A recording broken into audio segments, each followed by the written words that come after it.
Ada dua sahabat mengatakan, ya Rasulullah, kami lapar. Sudah 3 hari nggak ada makanan.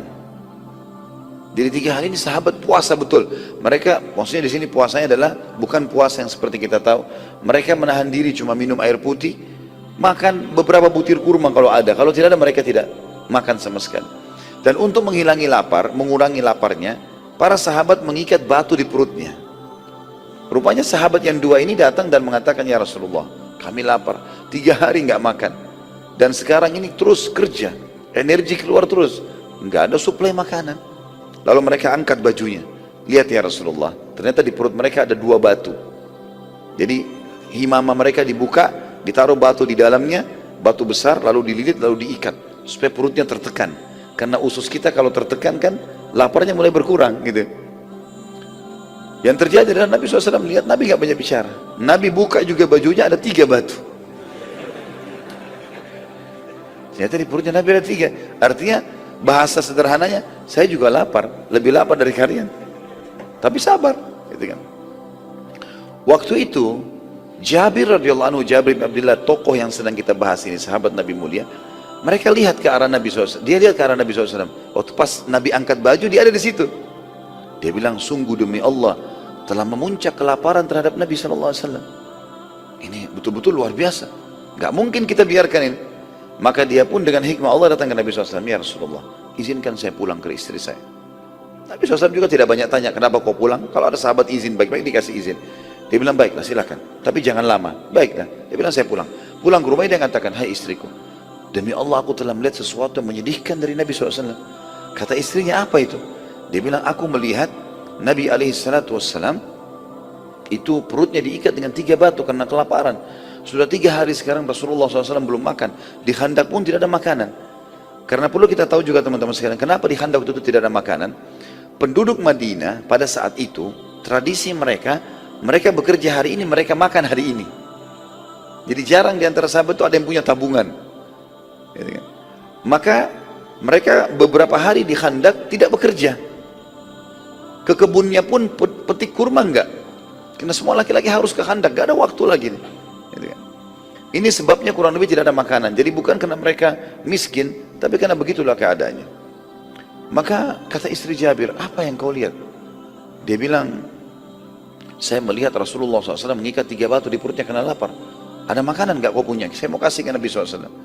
Kata istrinya, enggak ada lagi, kecuali anak kambing kamu yang kecil. Ada anak kambingnya Jabir di sebelah rumahnya.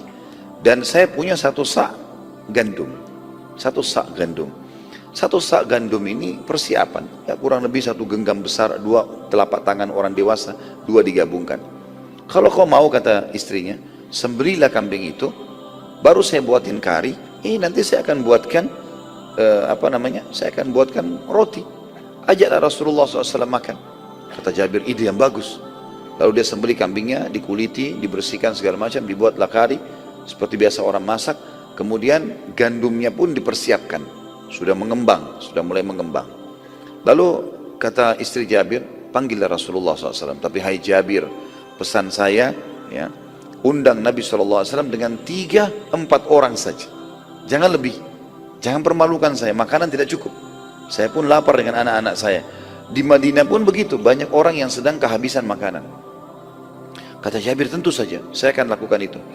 Pada saat tiba di sekitar Nabi SAW, Jabir, ini hadis Bukhari Muslim tentunya ya. Jabir bin Abdullah membisikkan Nabi SAW mengatakan, ya Rasulullah, ladayya tu'ayyim. Bahasa Arabnya, ya Rasulullah, saya punya tu'ayyim. Saya punya makanan sedikit. Gitu kan. Datanglah anda dengan 3-4 orang sahabat anda. Kata Nabi SAW, apa yang kau siapkan? Dia bilang, 1 kambing kecil saya dengan 1 sak gandum. Kata Nabi SAW, banyak sekali. Lalu Nabi berdiri di atas batu yang tinggi teriak, wahai muhajirin dan ansar, ya, datanglah semua ke rumah Jabir, karena Jabir mengundang kalian semua. Kata Jabir, ya Rasulullah, saya setiap baca kisah ini selalu saya bayangkan kalau saya di posisi Jabir gitu ya, radhiyallahu anhu. Kaget di depannya Rasulullah di atas batu teriak, panggil 1 parit semua. Jumlahnya itu 1000 orang. Kata Jabir, ya Rasulullah, muhajirin dan ansar, makanan cukup 3-4 orang. Kata Nabi SAW, iya, pulanglah, jangan sentuh makanan itu sampai saya datang. Pulanglah Jabir, lari ke rumahnya. Dalam riwayat ini dikatakan sampai dia lari, lalu mengatakan dari depan rumah, belum buka pintu, wahai istriku, kita dipermalukan. Ini bukan menjatuhkan Nabi SAW, tapi dia bingung. Maka dia mengatakan itu. Kata istrinya, kenapa? Rasulullah SAW mengundang muhajirin dan ansar. Istrinya bilang, kan saya sudah bilang tadi, undang Nabi sama 3-4 orang saja. Saya sudah lakukan, tapi Nabi ini perilaku Nabi. Istrinya cerdas, dia mengatakan, apa ada pesan Rasulullah SAW? Dia bilang ada. Apa pesannya? Pulang jangan sentuh. Baik, kata istrinya, jangan sentuh. Biarin Rasulullah SAW datang. Gak lama kemudian Nabi datang dengan 1000 orang nih. Ya, 998 orang datang. Sama Nabi 999, sama Jabir 1000 berarti. Datang, kita bayangkan depan rumah kita 1000 orang datang nih. Ya. Sebesar apapun rumah kita ini butuh tempat yang luas, makanan yang banyak, luar biasa. Kadang-kadang orang undang acara perkawinan 100 orang sudah banyak, 200 orang, 300. Ini 1000 orang, satu kota Madinah. Maka Nabi SAW pun masuk, lalu Jabir buka pintu, disuruh tutup pintu. Kata Nabi SAW, wahai Jabir, mana makananmu? Ini ya Rasulullah, ini karinya, ini baskomnya, tempat gandumnya. Kata Nabi SAW, baiklah. Nabi sentuh, ya, kemudian pancinya lalu mendoakan, gitu kan?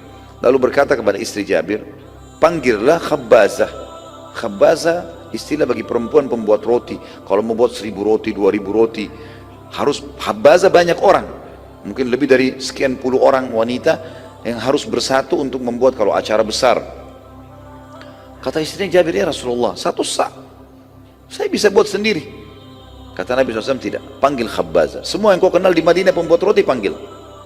Istri Jabir pergi, panggil perempuan-perempuan, semua datang, rame, tapi tidak disebutkan berapa orang dalam riwayat ini. Datang, lalu kata Nabi SAW, mulailah kamu, ditunjuk para wanita Madinah ini, cuilkan itu, jadi masing-masing mencuilkan roti, gandum tadi, cuilkan, kemudian dikasih sedikit di api, maka dia akan matang. Ya, roti gandum cepat sekali. Ya, kalau masih adonan, kemudian dikasih di api sedikit, sudah langsung matang dia. Kemudian Nabi SAW mengatakan, hai Jabir, saya akan sendokkan. Nabi yang sendokkan maraknya, ditaruh di wadah. Jabir yang tugasnya memanggil sahabat dan membagikan. Kata Nabi SAW, hai Jabir, panggil orang-orang di luar itu 10 orang. Masuk 10, nanti mereka sudah kenyang, sudah pula keluar, baru datang 10 lagi. Begitu terus sampai selesai. Kata Nabi, baik ya Rasulullah. Masuk 10 orang, gak boleh lebih. Tunggu, masuk 10 orang. Begitu masuk 10 orang, yang perlu digarisbawahi kata para ulama hadis, 10 orang ini, 1000 orang di luar ini, 998 orang ini, semuanya kelaparan sudah 3 hari. Jadi mereka sekarang makan untuk 3 hari yang lalu, ya. Dan ke depan belum tentu ada makanan, jadi mereka harus makan juga berapa hari ke depan, cadangan, kelaparan. Maka Nabi SAW tidak membatasi mereka, dituangin, robek rotinya, dikasih makan, masih lapar tambah lagi, sampai kenyang, 10 orang keluar lagi, 10 orang masuk lagi, begitu terus sampai selesai 1000 orang. Tadi 998 orang selesai semuanya, udah selesai semuanya, terakhir 8 orang yang masuk, karena 998 orang masuk. Jabir di situ ada Rasulullah SAW. Nabi masih suruh kasih, selesai sudah kenyang semua, sudah keluar. Kata Nabi, kata Jabir radhiyallahu anhu, demi Allah tidak sedikit pun berkurang marak kami, dan setiap kali adonan roti kami disobek selalu kembali lagi utuh, begitu terus dan tidak pernah habis. Dan setelah mereka semua pulang, kata Nabi SAW, wahai Jabir, dengan istrinya, wahai istri Jabir, bagikanlah ini ke masyarakat Madinah. Jadi bukan cuma 900 tadi, semua perempuan, semua anak-anak, semua orang tua bagiin nih, sama tadi, sendokin, sobek, kasih, bagi-bagiin ke orang-orang semua. Panggil semua masyarakat Madinah datang ke sini, ambil, makan. Dipanggillah seluruh masyarakat Madinah, selain 998 orang tadi, semuanya makan. Kata Jabir, setelah kami bagikan pun seluruh Madinah, masih tetap marak kami tidak berkurang, adonan kami utuh terus. Sampai akhirnya, saya pun dengan keluarga saya makan. Ini salah satu mujizat yang terjadi pada saat itu.